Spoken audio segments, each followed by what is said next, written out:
आमाय के भयो तिमीलाई के भयो आमा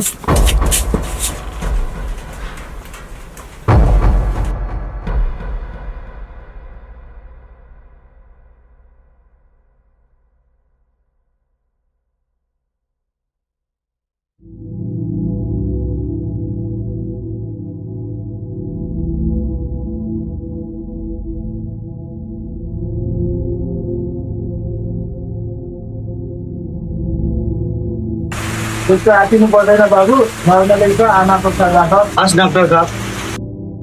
धेरै नसोच्नु होला आमा दबाई दिएको छु टाइमले खानु ल ल बाबु आमाको ख्याल राख म चाहिँ लागेको आमा हजुरलाई डाक्टरले धेरै किन नसोच्नु भनेको होला के होइन बाबु अहिले सानो त्यस्तोले बेच्छ भन्नु न आमा के सोच्नुहुन्छ र हजुरले तेरो भविष्य बनाउनु पर्यो घर नकमाउने मान्छे सोच्छु जे जस्तो भए पनि कमाएर ल्याउँछु घर खर्च गर्छु अब त्यो पनि छैन